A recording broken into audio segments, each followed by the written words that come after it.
we battled that. Cliff had to go through a costume change one day because he got soaked pulling his smoker in from outside. Yeah, No, it was a nightmare. sounds like there's been a lot of drama. Yeah, we're trying to get all the All the kinks worked complications out of the way now. So, all right, we're good to go.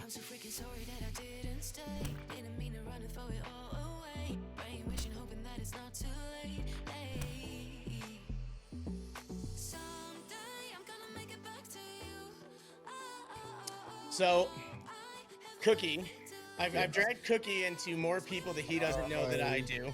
And here he is waving. He's so weird. So, Cookie, this is JJ and Connor. Both people work predominantly in the hockey world. I've known Connor for quite some time. JJ is also pretty new to me, but in my area. But Cliff, you sent me a video on Twitter or X, what the frick ever. And it was a guy giving a press conference after PGA championship. What was his name?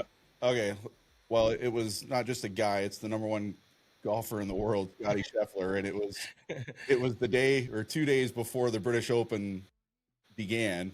The British Open, which, by the way, he won by 4 strokes today. So yeah, it wasn't just any random golfer, but yeah, Scotty Scheffler giving his thoughts on golf and life and perspective. Yeah, and he made some really good points in there. One that stuck out to me like crazy. I think it's kind of funny. I think, I think I said something after the Byron this year about like, it feels like you work your whole life to celebrate winning a tournament for like a few minutes. It only lasts a few minutes, that kind of euphoric feeling. And I like to win the Byron Nelson Championship at home. I literally worked my entire life to become good at golf, to have an opportunity to win that tournament. And you win it. You celebrate, get to hug my family, my sister's there. It's such an amazing moment. And then it's like, okay, now what are we going to eat for dinner?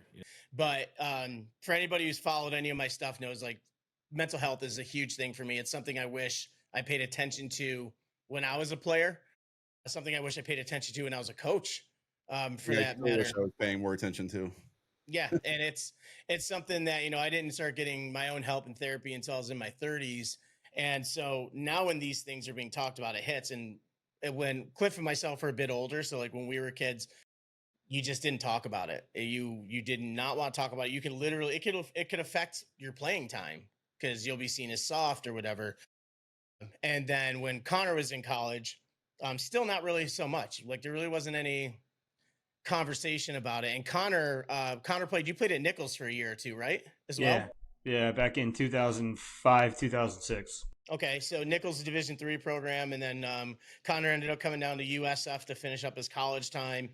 And then JJ, where did you go to college? University of Southern Maine. It's Nice. women's Division III. Nice.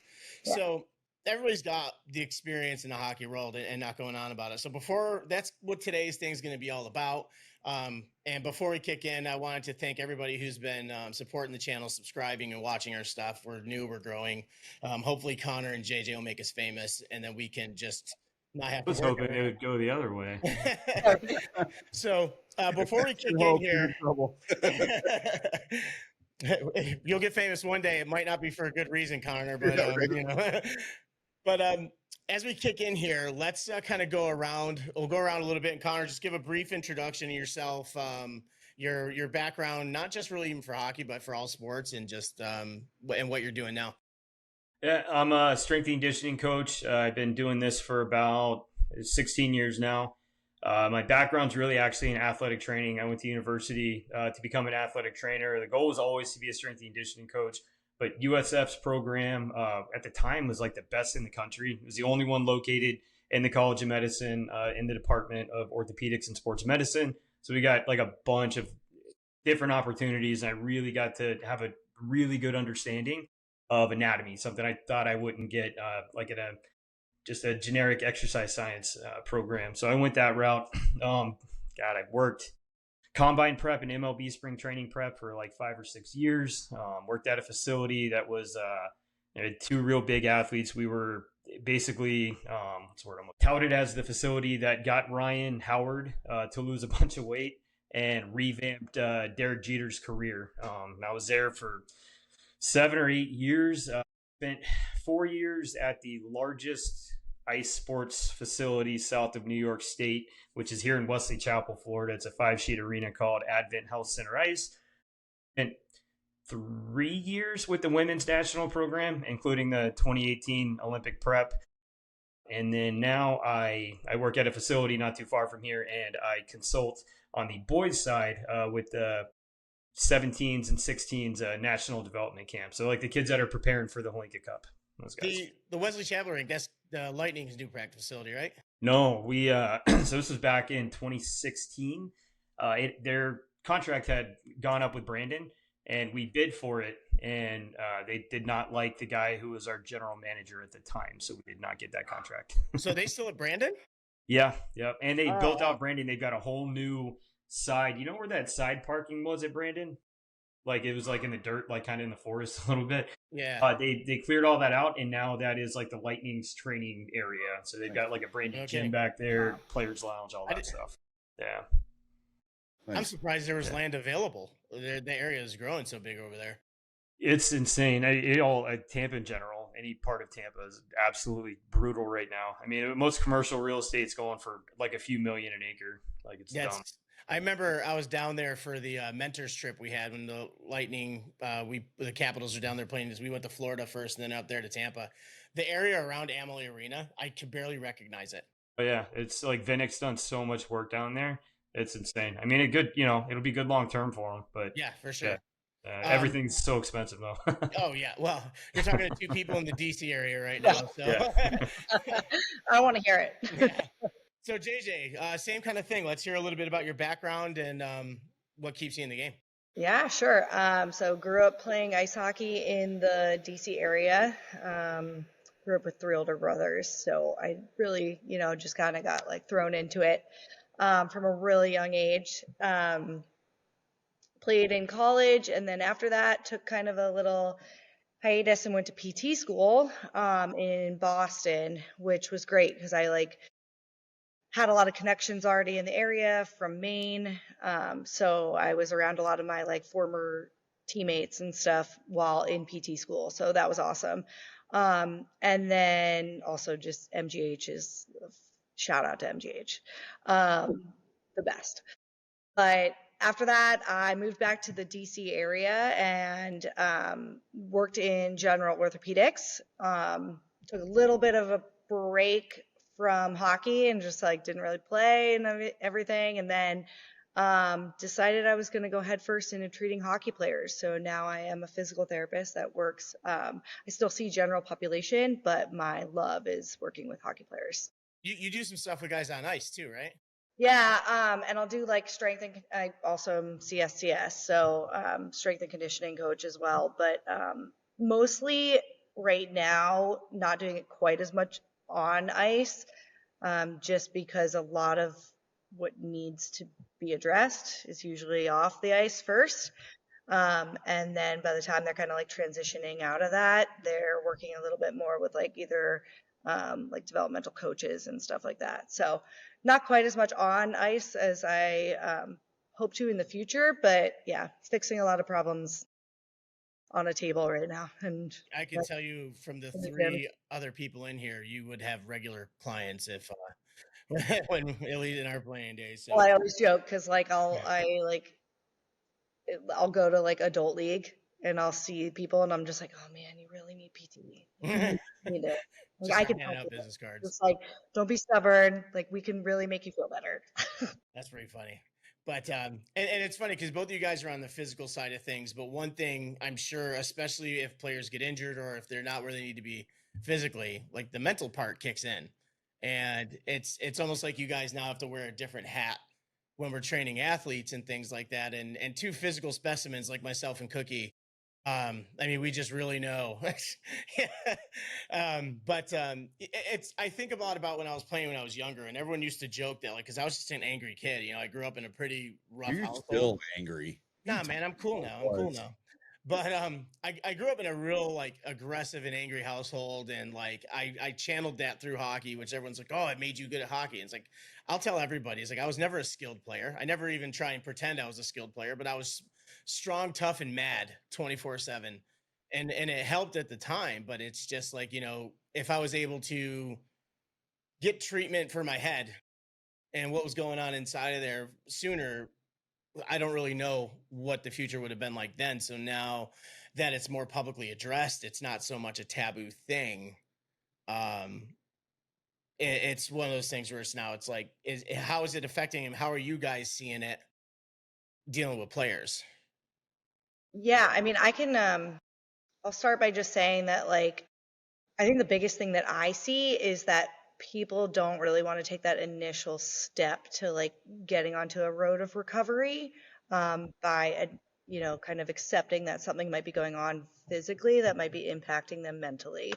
And not just for like hockey players. Like I mean, I should, like every PT school should have like a psych class, because the amount of like mental stress that your body can cause from just being able to like, or not being able to like do the things that you love, or being held back from like, making the gains that you want to, or playing just the game that you love. Like, it really takes a giant mental toll on people. And that's a really important piece of recovery, that hopefully more people are, starting to become more aware of and addressing it more. But yeah, I mean, for me, in terms of like for PT, it's kind of getting like the older guys to accept that, like, hey, there might be some imbalances that we can work on and that might help you, feel better both physically and mentally. And then, getting the little kids in the door being like, hey, it's okay to,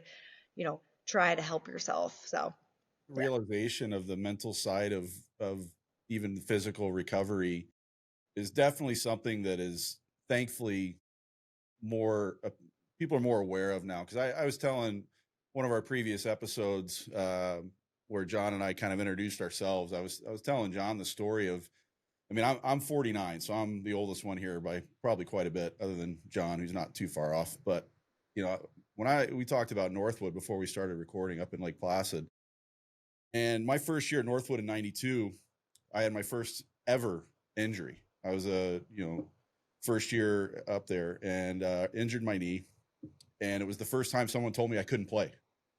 And so, beyond the physical therapy I was doing, which I rushed, shouldn't have, but I did because I'm an idiot. I did too. Like But we all did.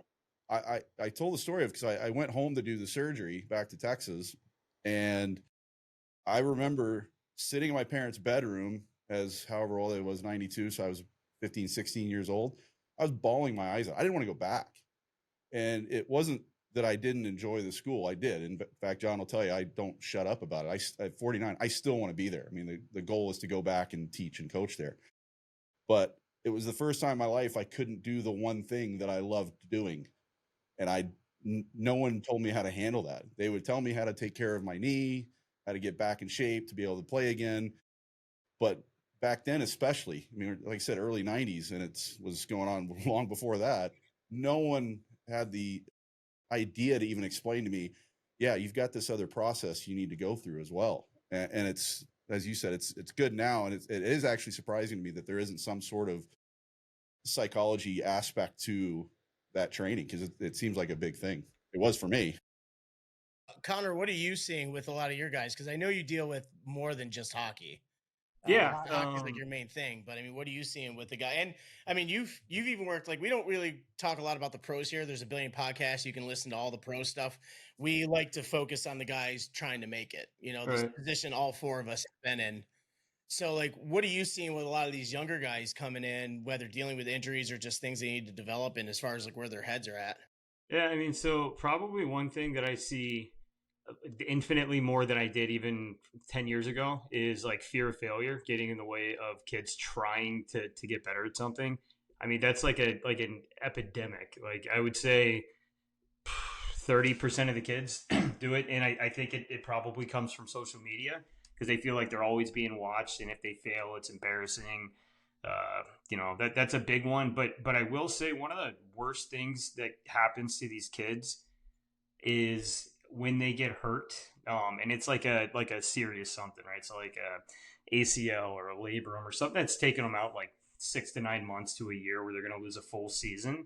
Like, those kids lose themselves, and it's happening more and more and more because of this stupid specialization that we're doing with young kids. I mean, I saw a story today. This 9-year-old, his coaches had him throw 163 pitches today through like a complete game, and then relieved in the 2 subsequent games.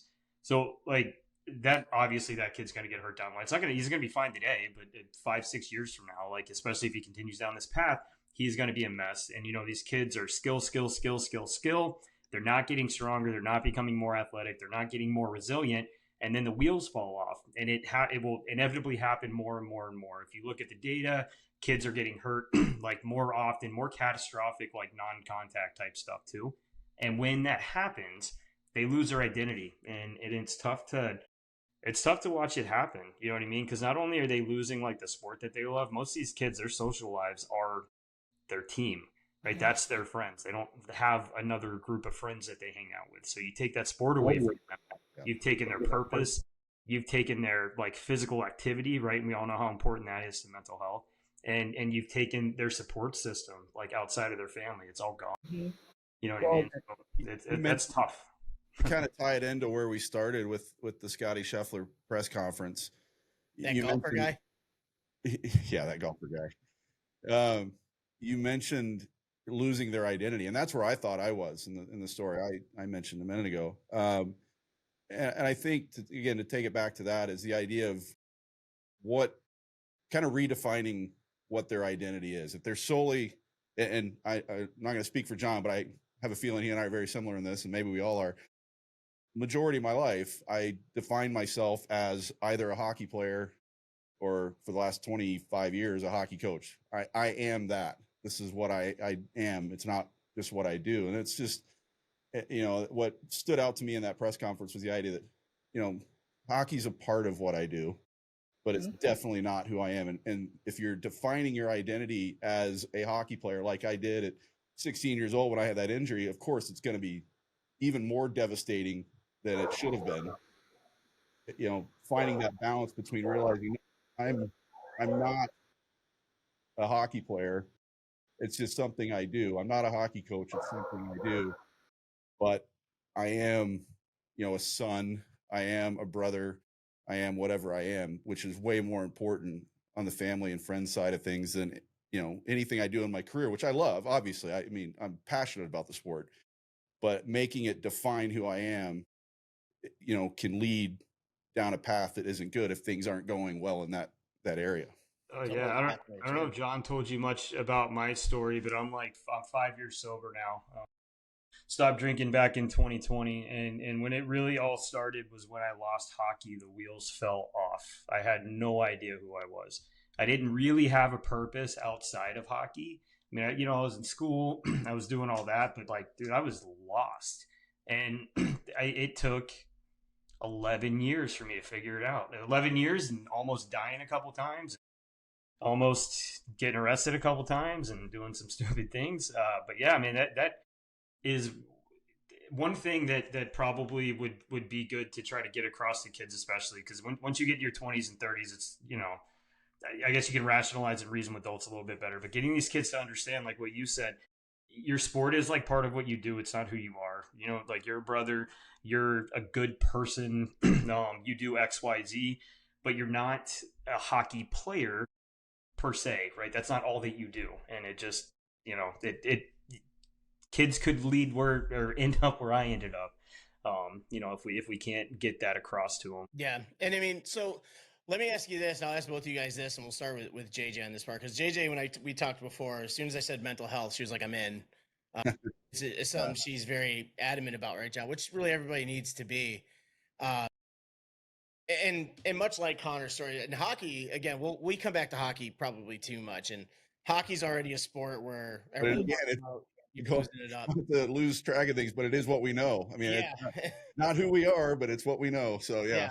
And then hockey players, I mean, there's TV shows about it and skits about it. Like we're partiers. Like people know hockey players are partiers. They'll be the best people as pros.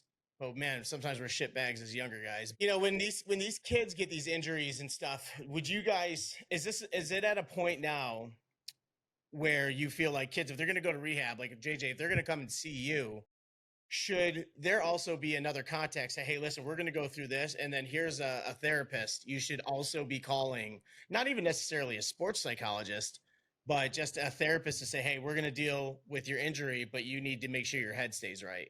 Yeah, I mean, I think that would be amazing if we could have that like collaboration of care on different levels. I'll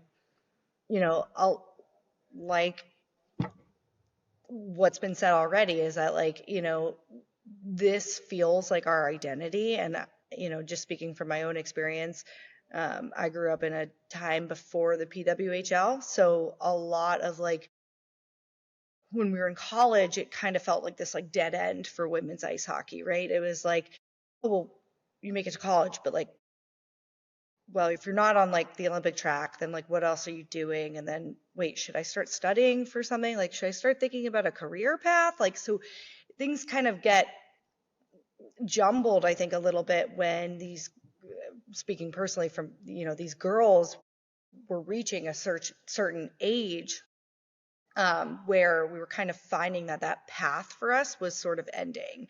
Now it's a little bit different in the sense that like we finally have something to strive for. These girls have something that they can like really focus and put all their intent into and making a career out of it, which is incredible. But back in the day, just speaking from my experience, a lot of us kind of dealt with this identity crisis in the middle of college, being like, okay, what am I doing? Like, where do I go after I graduate? I'm here just to play hockey, but like, what am I doing after this? So I think, sorry, I kind of went on a tangent there, but that was my initial Welcome thought. to the show. Welcome to all angles. What we do. But I think in terms of like kids coming in now, yeah, I think it's more important than ever because, right, like we're starting these kids in sports so much sooner. And that I think is like one of the biggest issues that Connor was talking about is like the specialization at a young age. It sort of pigeonholes us. You know, they say that that's kind of like one of the worst things that you can do for a kid at 8, 9 years old, right, is subject them to only having one track, right? Because burnout is real, and not being able to like identify with other areas in your life is really an issue. And I think that having that support, if that is to be like taken away from you, like you're no longer able to play for 6 months for an injury, having something else to like focus your energy on is really important for these kids. So yeah. Have you done any recommendations to kids to therapists or anything? Is that something you've really gotten into yet? Or I tend to try to keep my players like somehow on the ice. It's really important to me to like find ways, unless they're post-op. There's always, extreme circumstances. Yeah, I mean, I try to kind of like allow my players to like, hey, go out for like stick and shoot, like try skating for a little bit, like, see how it feels. So I never really kind of like call it quits on that. So I haven't done a lot of recommendations to other people, but I really should. It would be really helpful, I think. Yeah. If this falls into the lap of therapists, like send us a message and we'll put you in touch with these guys. Because it's something that's been overlooked. I mean, what about you, Connor? Have you been dealing with them? I mean, obviously you're seeing the mental side at play when these kids get hurt and have to start getting rehab and stuff. But I mean, are you having to deal with it so much? Are you trying to steer them in the right direction? What are you doing with these guys or players? I mean, as a strength coach, and probably as a physical therapist as well, a lot of times you end up as a therapist for some of these kids when they're dealing with all this stuff. I will tell you the barrier to that happening, where like there's like the collaborative team that all kind of works together, is going to be finances, right? So most of these families are spending so much money on this sport. It's insane. I had a real like blow up, like a few million hits like a couple months ago, talking about like the cost of sports and the barriers to entry for even like low level, high level, like club and travel is like $7 to $8 grand a year, right? And these parents will dump $150 on a skill session for like an hour, but I'm asking for like $250 for the month for them to be in a group and train 4 days a week. It's like, I don't know, like we don't have that. Like they're so skill focused and skill driven, that I think that the cost of like pulling one more thing in is going to be prohibitive to 99% of families. You know what I mean? And time costs. Holy crap. Like, you've got these kids at 10, 11, 12 years old. I've got a 12U, like a couple kids from a 12U team. They're going to practice 3 days a week this year, you know, in addition to playing games 2 days a week. Oh, right? yeah. And that is August through April. You know what I mean? So 4 to 5 days a year week, in addition to tournaments and all that other stuff, are tied up with That's my practice biggest barrier. at Yeah. 11 years old. And this is a single A team. My Division One college team that finished 8th in the country last year at ACHA D1 only practices 3 days a week. Yeah, you know what I mean? Like, it's like, and you've got these kids. So these kids also aren't like pro. Like, we try to have these kids, like, you've probably seen like the viral reels and everything of people talking about how these kids are, you know, we're asking them to practice and train and dedicate themselves like pro athletes, and they're not. They don't have the access to these things. They don't have therapists. Most of them don't have strength and conditioning coaches. They don't have training table at school where they can go be told what to eat. You know what I mean? And they're not, you know, go to school from 7 a.m. to 3 p.m., then, you know, hit the field and then go see your strength coach, come home at like 8:30, have to eat, do homework, and get enough sleep to wake up and function the next day. It's impossible. That's a heavier schedule. That's a heavier schedule than a professional athlete. Significantly, because a lot of people don't realize these pro athletes, they go practice and then whatever they want after that, like quite literally whatever they want to do, they can go do. They got the money to, and they wouldn't have to, because most of these teams provide these things. They have the money to reach out to a therapist or to, you know, get another strength and conditioning coach. They've already got one, but yeah, you know, a lot of them have their own sports psychologist that works for the team. Oh yeah, and like game day, I was trying to explain this to somebody. A game day, like Capitals game day, if they'll have their morning skate. So they'll have their morning skate at like 9:50, 10 o'clock in the morning. It's like a 50-minute long skate. It's not a very long skate. And they'll do a small workout before and after for warm up and cool down. And then they go home, or they have team meals at every practice and at every game. The gym is on site. They don't have to go anywhere. And then they go home and do whatever until it's time to come back to the arena. If it's a 7 o'clock game, guys will show up around 4:30, 4:15. And then they have their pregame workout that they do, which is a pretty intense workout to get the blood going and stuff like that. Then they play this game, and then they have a cool down afterwards. Like even the teams that are the away team, like they're doing a cool down workout afterwards. If you're a healthy scratch, you're doing a 40-minute workout when the game starts with the strength and conditioning coaches. And their schedule is grueling. And then you hear about these things. And Connor, you touched on something where you'll have to come back for this episode about the cost. We're working up all these numbers to do an episode based on the cost of, and it is a hockey specific show, but like I genuinely worry about the future of hockey with the cost. Mm-hmm. Oh, you're boxing everyone out. Yeah, and it's in it. Yeah, I will be, and honestly, it's fine because I think a part of the problem is, you know, the industry and what they're doing. I mean, even when I first met you, like composite sticks were relatively new, these newer sticks.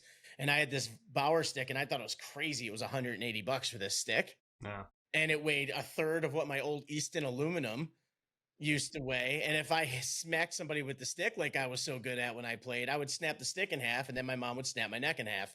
So it's just like this huge downward spiral. But now sticks $400 and skates like into $1,500-$1,600 after everything. It's insane. You got private equity get involved too, which is making everything like Black Bear. I don't know if you guys are well versed in what's going on with them. Like hockey, the future of hockey is sad. Yeah, it is, and they want to grow the sport. But yeah, hockey is not for You're gonna go into downtown DC and be like, hey, go buy these skates and sticks and come skate at a rink that you don't even have in DC. You got to come out to Arlington. Yeah. Like, I mean, then the sheer cost of ice. You know, I think. Like, yeah, it used to just be bad down south where it was a lot more for upkeep. Now it's just sucks everywhere. And then the other part of the problem, I really think it is, and this is going to piss everybody else off, and I'm sure it's something you guys see as therapists dealing with them, but the parents are an absolute problem. They're aware on mental health. Kids are seeing their parents freak out as coaches or spectators or officials. That's getting to be this whole thing. Like imagine seeing your parent like scream at somebody and cuss them out and threaten them and try and fight them in the parking lot over a call or whatever. The stress they're putting on the kids. JJ, you were saying like 9-10-year-old kids doing all this stuff. Like I always say a kid shouldn't think about one sport seriously until they're like 13, 14. Like then dive in. Yeah, I mean, you see a lot of it, like, just as an example, like we had a kid come in to our clinic the other day.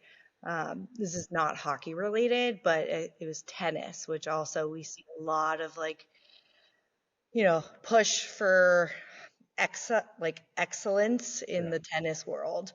Um, and this kid he fractured his ulna. He was in a cast for quite a bit. I think it was like 6 weeks, and then he came to us, and the first visit his mom was like, well, I saw him hitting the other day and it just like didn't look normal. It didn't look like how it used to. Like, what do we do? And it was like, well, he hasn't used his arm for 6 weeks. Like, it's not going to look normal. Like, we've got to like take the right steps to get back there. But the pressure from parents and then that being pressure from society, I think, is like just compounding on these kids. Well, I mean, what's Yeah. wrong with you? Don't you know that kid's going on to win Wimbledon? Like, what's your Yeah, problem? right. Next Like, week too. He's Yeah. thinking that Yeah, actually. I mean, that's 8 years old. yeah. It was an 8-year-old kid, and I was just like, whoa, we gotta like back up here. So yeah, I mean, I think there's just so many compounded factors here of like stressors on these kids. And you see it up to, even in adulthood, like the impact from it. So yeah, I mean, things have to change for sure. What do you see? Because I know you're gonna have to leave us here fairly soon, but like, what do you see is kind of the evolution or the next steps as far as the process of, I mean, again, a lot of this is about mental health and not defining yourself by the sport you do, but both of you are in the physical side of things more than the mental. But you had kind of mentioned, and we talked about a little bit of that idea of bringing the mental side of it into training to be an AT or a strength coach, whatever it is. I mean, where do you see that next step being? I think the big like thing that I hope to see is that like kids are encouraged to explore multiple sports at a young age, right? Like the more the merrier. Like you find what drives passion in you and then dive in when you feel ready to it. Like do it. There shouldn't be this like societal pressure to like be the best when we're not even able to like really develop our muscles until a certain age. Like sometimes I'll have people ask me like, oh, well, what should my kid be doing? Does this seem like a legitimate program for them? Like, how does this workout block seem? And they're 9 years old. And it's like, well, they just need to work on basic neuromuscular coordination at this point, man. Like, we are way ahead of the game here. So, I hope that there is a little bit of shift in like society opening up to like sports being fun again, and it being this thing where like people just enjoy it they participate in it to enjoy it. Obviously the competitive side is important, right? Like I was a competitive athlete my whole life. Like that was what I identified with, and it's still to this day. Like I'm a skier now. I basically got rid of hockey and then dove headfirst into skiing. Like I had to find something else that I was good at and like go head first into it. So, it's important to just kind of like realize that you are not one thing, and you can be able to like experiment with other sports or experiment with other like avenues of your life. Yeah. And I don't know. I hope people are inspired to, find other ways to like find beauty in life that doesn't necessarily revolve around competition all the time. You hit 2 points there that I try and preach even at the college level, but I've done it. I mean, I've coached everything from 4-year-olds up to now the college level. And one of them always sounds cheesy, but it's true, is like you said, for not forgetting the fact that we're playing a game. Like at the end of the day, it's supposed to be fun. I have to remind myself of that. John's coached with me. He's seen me. I'm as intense as they get when I coach, but it's reminding even our players now that, guys, yeah, it's not the end of the world. Like, have some fun with it. And by the way, when you start having fun with it, you're probably going to play a little better. Yeah. But Yeah. And I mean, like some of these people, like, it's also just the realization that like Connor was saying, like the more skills we're working on, like that's great. That's sports specific. That's that's great that you want to be on the ice, but like that also predisposes you to more injuries, right? If we're not treating our bodies with respect and like working off the ice on the right things that aren't quite sport specific, but will help us in our game, like those are really important factors that carry over into getting injured and then into our mental health. So Well, sure. That's the second part. And John and I are both big baseball guys too. I grew up playing baseball. It was actually my better sport. I just didn't like, I grew up in Texas. I didn't like catching in 100-degree weather. I'd prefer to be on the ice where it was nice and cool. And I got to be fairly decent at hockey, but baseball and soccer when I was a kid and all that made me a better hockey player. And this is the other part. Like, it's those skill sets can transfer. You know, the eye-hand coordination of being a baseball player clearly helped me as a hockey player. for sure. Running around a soccer field clearly helped me conditioning wise as a hockey player. Now, maybe not these days, but at 49 and 50 pounds overweight, but that's a whole other, Connor, we'll talk later about that, by the way. But yeah, I think the specialization, as we've kind of harped on, is it's actually not only detrimental from a mental side, it's just detrimental from wanting to be a better athlete at that sport you're trying to be a better at. Yeah, for sure. Yeah. So, Yeah, the burnout is real. Like it's a been real thing.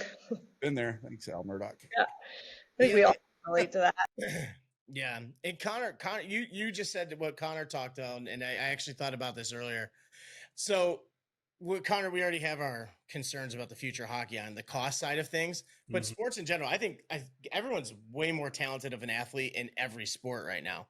The things I'm seeing people do is just, it's crazy. Like football players and how fast they are and their ability to move, and baseball players. And I mean, baseball players to the untrained eye will always look the same, but the things these guys are doing is pretty unbelievable as well. Yeah. Their explosion's unreal. The hockey players, I mean, when I played, we didn't have Connor McDavid's, just absolutely leaving my jaw dropped anytime he's on the TV.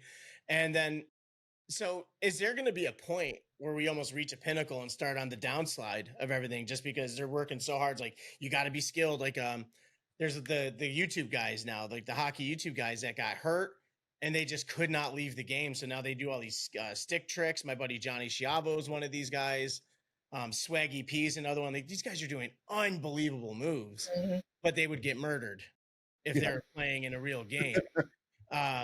And quick tangent, speaking of getting murdered, I saw Connor do something really funny in a game at USF. We were playing against Florida Gulf Coast University, and the horn already blew, and Connor still shot the puck in the empty net and had an entire bench clear to attack him on the ice. That sounds like something you'd do too. And after the game, Connor goes, "I didn't know I couldn't do that." It was actually really funny. It was the game that Ricky butt-ended that kid. You could see it in the video. He was like up here, like a Spartan stabbing somebody. Yeah. It was wild times, and Gulf Coast was always like the top team. Like they were good. So like it was always pretty intense. But with the skill of these guys and the stuff they're able to do is just so bananas and everything that they're doing. I mean, do you see there being a tipping point? And then we already hit it. We already hit it. Like, so right now, and are you, Cookie, you're involved in youth hockey, I take it. John, are you around youth hockey much at all anymore? I'm at the ACHA now. Okay. I'm working with younger kids. Okay. A little bit here and there, but like my minimum age is 13. So every kid wants me to teach them in Michigan. Yeah. But we have an epidemic right now of highly skilled zero hockey IQ kids. Oh, right. Yeah. So the individual skill is off the charts because they're doing these obstacle courses on the ice with their skills coach, but they don't understand how to play the game. So I think, I think we've already kind of hit that tipping point of skill. You know, some of these kids at a very young age are doing some pretty wild things, right? That they'll be able to use once every fifth game on the ice, right? But they don't understand the game anymore. Like I had a coach the 16U team back in 2019, and I didn't have a single kid who could run like a PK forecheck or of any kind, anything outside of a diamond on the PK or an umbrella on the PP. I had no idea like various forechecking schemes, right? So they could do like I don't know, you call it like a 2-1-2 or something maybe, but they still didn't even really understand that. I had no idea what like a left wing lock was, or even like a 1-2-2 or. So you've got a lot of kids whose families have dumped a lot of money into them becoming like incredibly highly skilled, who can't skate for shit. Skating's getting bad because everybody wants a stick handle, and they're not strong, they're not athletic, so they're not agile, but they got dangles and they can shoot the puck. But yet, so to answer your question, I think we're already there. But you won't see it for another 5 to 10 years when those kids get to the higher levels of play, because they're like 14, 15 now. JJ, we talked about these tangents that we go on this show, and we're going on one now, but it's funny because John and I actually talked about this one of our early episodes. I say early, we've only done this will be number 10 by the time. But it's the idea of there aren't the real hockey camps anymore. Everything's a showcase. You go play games. The only camp that I know of that's still around is Can-Am, because I know they do it in Placid, and I know the people that run it, and they do it. They're doing tournaments. It's all tournaments. You want to hear a really wild stat? They still do the camp, because my old coach is one of the guys that runs the one in Placid, and they still have the actual youth camp. They do the tournament too. That's what we said. John and I both. Minnesota hockey camps. It's the money and kids wanting to get in front of coaches at these showcases. I mean, we go to them again. I'm at the Coach and Jury University ACHA D1. Like, we have to go to these showcases. I'm not, as much as I will harp on the fact that I missed those camps, and I would love to be a part of those camps again that actually taught the game. You're filling a roster, Cookie. Like, you have to be doing this. I'm having to fill a roster, so we're going to these showcases where it's just an absolute meat market. I don't know when the last time you've been to one of those is. It's been a long time for John. I don't know about you, Connor and JJ. I don't know if you've ever been to one, but it's entertaining just to watch the absolute meat market that these things are. When you have 10 coaches standing outside a locker room after one of these games, waiting for a 17, 18-year-old kid to come out, and there's 10 of them like surrounding him to talk to him about how great their program is. It's insanity. It's really wild. Hockey Canada actually did a study. I think they published it in like 2021. You know how many games it takes to equate to the amount of development that happens in one well-run practice? It's 11. It takes 11 games to equate the same amount of development that happens in one practice. So these 11, 12, 13, 14, 15-year-old kids who are doing the summer quote unquote like AAA, not really AAA, but they'll tell you it's AAA, so you a bunch of money, and they go all across the country. I mean, your barrier to entry's got to be 10 grand, right? If we're going to like 3 or 4 different showcases that we have to travel to, and we're playing 20 games, right? But it takes 11 to equate to like one well-run practice. So that 20 game showcases that you've done throughout the summer got you like an extra 2 practices worth of development. Like, it is insane that they're still as big as they are. I think we could all argue, as JJ and I mentioned, you'd be better off putting your kid into a baseball game or a soccer team over the summer, learning that extra skill set, using different muscles than you're used to. As much as we use in hockey, every muscle in our body, generally speaking. But again, the guys like me that are coaching college hockey want to see you at that showcase. Right. So it's kind of a double-edged sword. Well, there's so many benefits to it. Like the value of like playing different sports. So like you're going to learn like new skill sets for one, and not even just like new skill sets, but new movement skill, right? Because hockey is like a weird sport. And I don't mean to like harp just on hockey, but it's like it's the weirdest movement skill in all of sports, right? Because you got lateral force vectors that are driving you forward somehow, right? Not another sport on the planet that's like that. So you'll learn new movement skill. You'll meet new people. Like you'll have to deal with different personalities. And probably the most overlooked aspect of it is, so I'll say these two: problem solving with something different, right? Because it's not always the same equation because you're playing a different sport. And then learning to play under different coaches, because you know what I mean? It's like a bunch of different personalities that you're going to learn how to work with and deal with and excel in. And it's just, and then finances too, right? Because if you're gonna play over the summer, you're doing like baseball, maybe it's rec, maybe you're only paying a couple $100. You know what I mean? You're giving your pocketbook like a little bit of a breather instead of like I said, all the research that I did, the barriers to entry for like all travel and club sports across the board, whether it's like volleyball or baseball or hockey, it's right around like somewhere between $6,000 and $8,000 a year, right? And that's, you look at how expensive everything's gotten. But the upper end of hockey from like, so if you played starting at 12U until you got done with junior, and let's say you did like tier 3 pay to play or something, like the upper end of what you could possibly spend. It was like $457,000. I would have Right. guessed more. Yeah. Well, that's the upper end average. So people absolutely. I mean, I still would have guessed the average was way more. Hey, you guys better hope your kids are top tier athletes. You're not having to pay for this. Well, and that's the thing too. AJ, that's why that kid's going to Wimbledon. Damn it! Oh, for real. They're like, we need a solo sport. That goes back to the mental health side too, right? Because if you think your kid doesn't feel how much you're spending on them, like the sheer weight of that, you know what I mean? And then that doesn't even include if mom and dad are fighting at home over finances, and you know damn well they just shelled out $3,000 for you to do a tournament that they don't have, right? That's a lot of pressure on a kid. So I mean, and I'm sure that wears on them. I think I was just gonna add on that, Connor, is that like the mental aspect of like just having a mental break from something that you're doing time and time again, right? I'm seeing that these kids are like practicing way more than I practiced. I practiced for my AAA team twice a week, and then showcases on the weekend. That was Tuesday, Thursday practice, boom, Friday we're at a tournament, whatever. But like these kids are practicing 4 times a week and then going to a showcase. Yeah. I think summer is important to be like, hey, or you know, just changing it up, a change of seasons, like getting out of the groove a little bit to use our brain and cognitive skills in a different way. Like Connor was saying, like it can do a lot for your mental health, and these kids just aren't really getting that like break. You know, that we have. Yeah. We take vacations, right, from work. Yeah.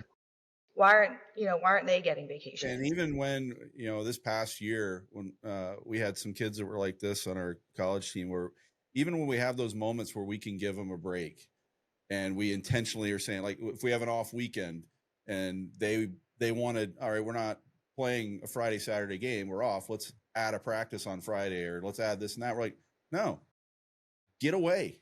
Yeah. Do something else. Go and to they're the beach pissed at us. like 2 hours. They're pissed that we're not doing more practicing that week. And I can respect the competitive edge. They want to get better, but we're trying to tell them, like, go reset your brain.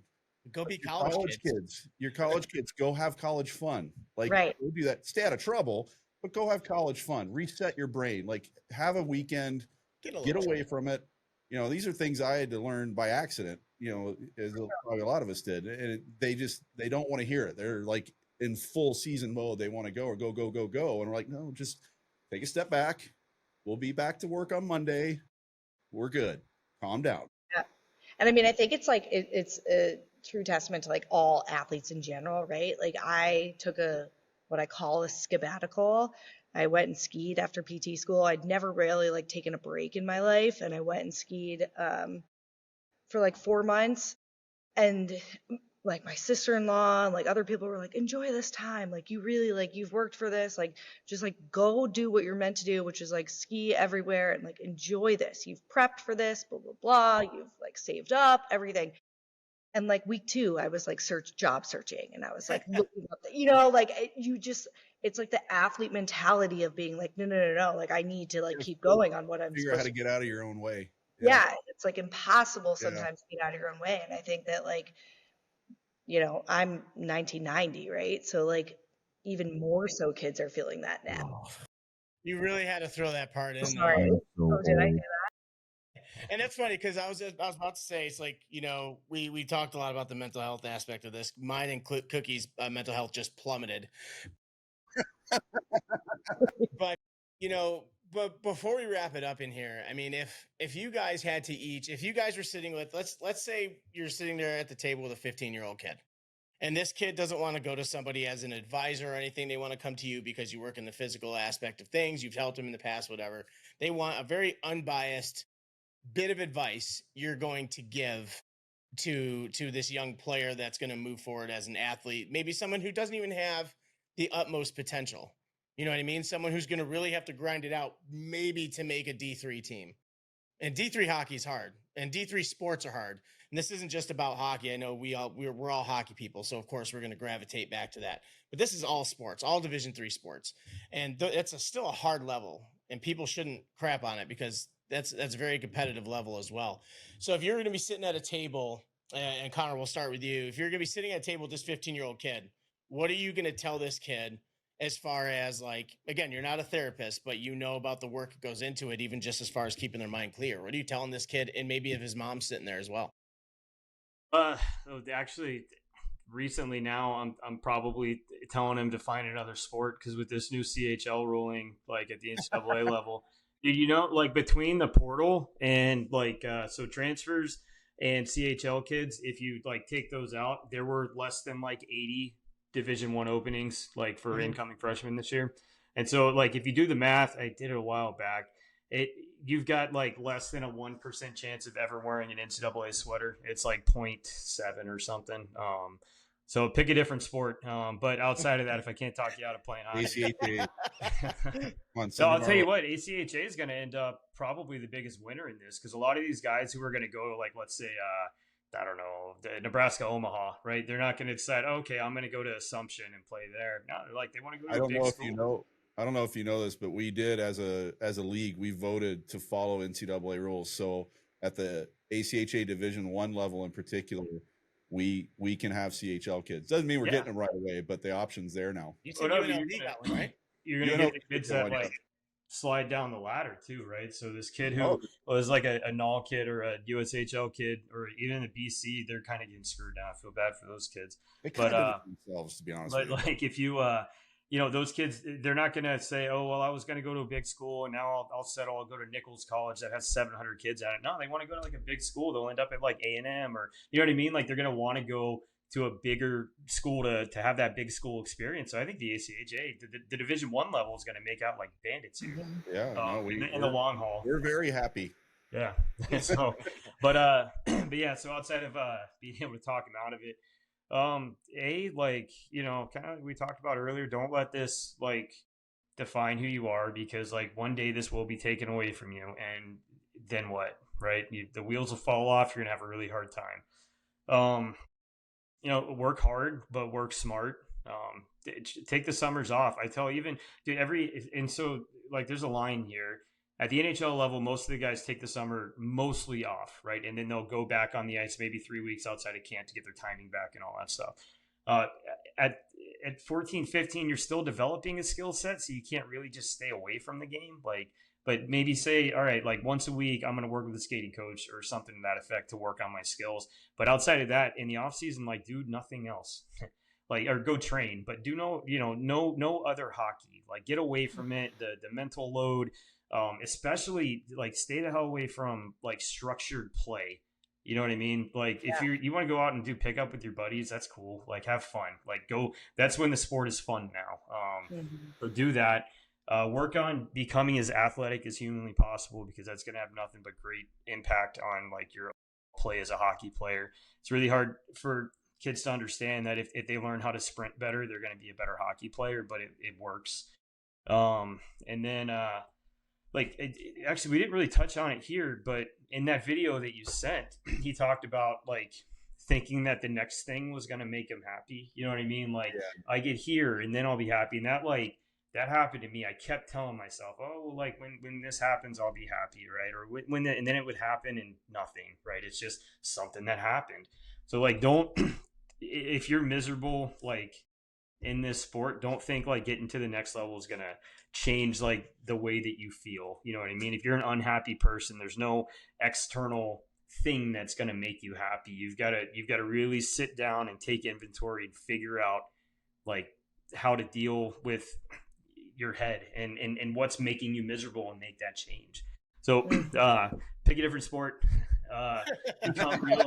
Become really athletic as humanly possible, because even if you don't make it in hockey, like that's gonna just in life being more athletic. You know, like the biggest things that lead to longevity, even concerning things like family history of cancer and heart disease, are all athletic attributes. It's lower extremity strength, muscle mass, VO2 max, agility, and grip strength.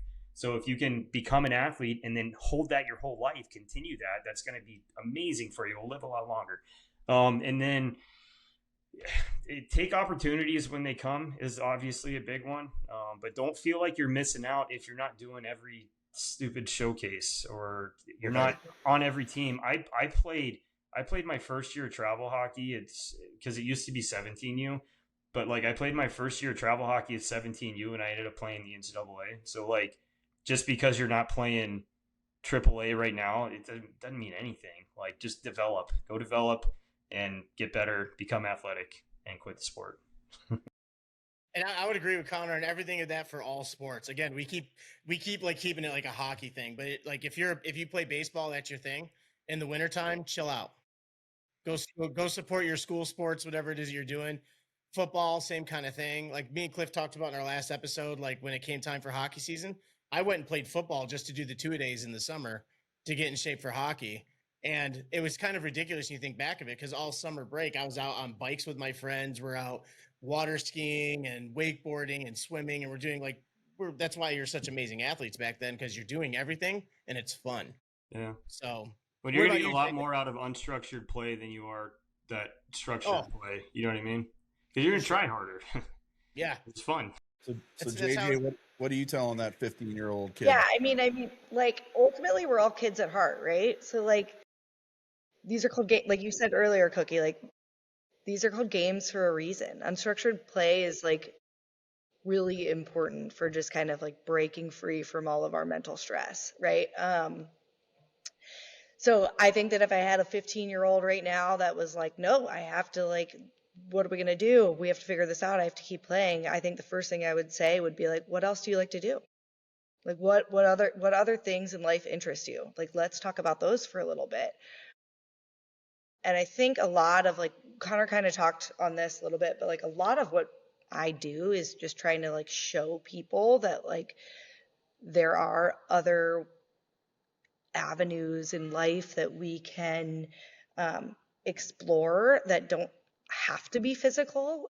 And again, I'm a PT and a strength coach. It's hard for me to say that, but like recognizing that, you know, maybe fulfilling your artistic side, playing a guitar, like painting when you have free time, like just enjoying these other like simplicities of life that can bring you a little bit of like peace of mind in dark times can turn things around really well for you. So yeah, I think the first thing I would say would be like, what else do you like to do?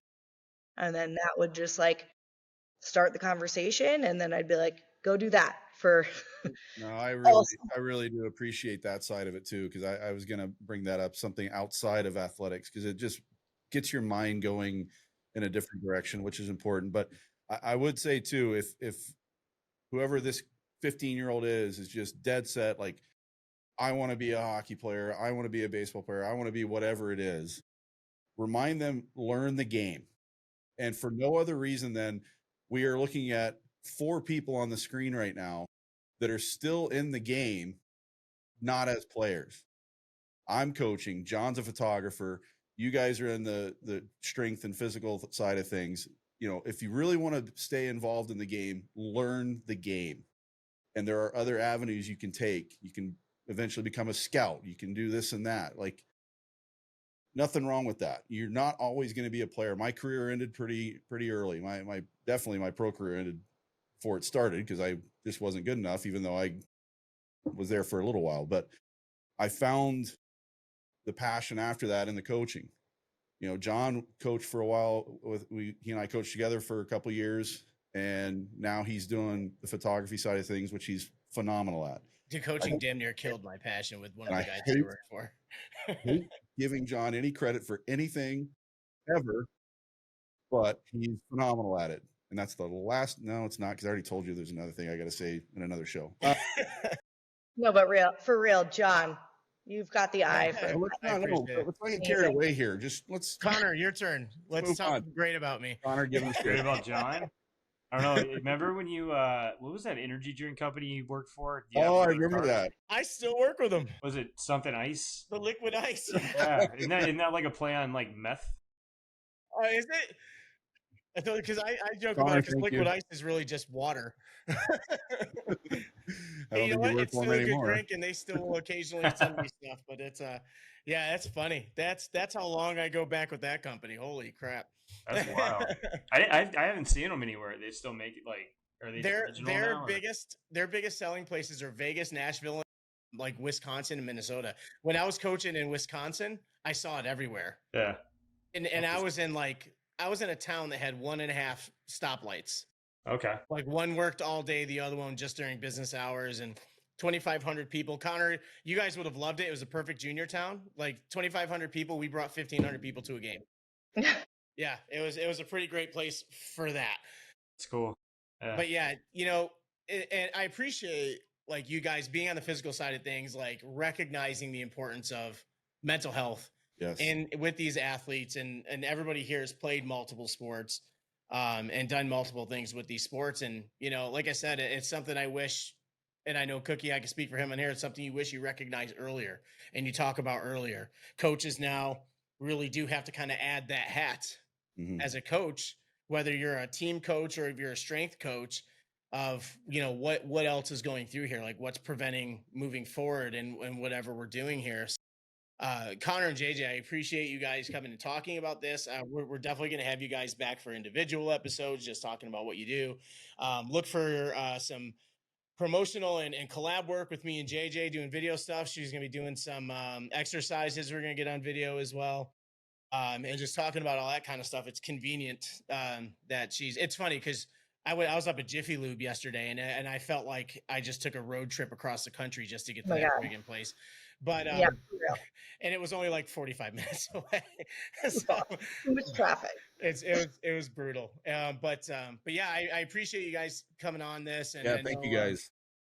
So Thank you we'll guys have for you guys having back. us. It was so fun. Connor, nice to meet you. Yeah, you Nice too. to like hang out and talk with you guys and really get into some deep stuff. So it was awesome. Yeah, we'll make sure your guys' contact stuff is in the descriptions and on the screen here. And if you're in Florida, definitely reach out to Connor. Even at USF, Connor was a brick shithouse back then. He was one of the toughest damn kids on the team. And I remember one guy trying to make fun of him for that, and Connor made him pay. And then and you know, and having JJ up here where hockey is growing exponentially. You know, by all means, and there's so many surrounding areas, especially where she lives. So we'll definitely put that information up there. And Cookie's laughing at where I froze. I'll make sure I put up something over that screen. But I saw it too. I was like, good Lord. But yeah, you know, we appreciate you guys coming on, and I hope you guys keep doing what you're doing, and we appreciate you guys offering a service that really wasn't there for us. As players growing up through it. So Awesome. Yeah, thank you guys. Thanks, guys, so much. you got it. And everybody watching, don't forget to like and subscribe. Comment. And then he's gonna do his awkward. Bye.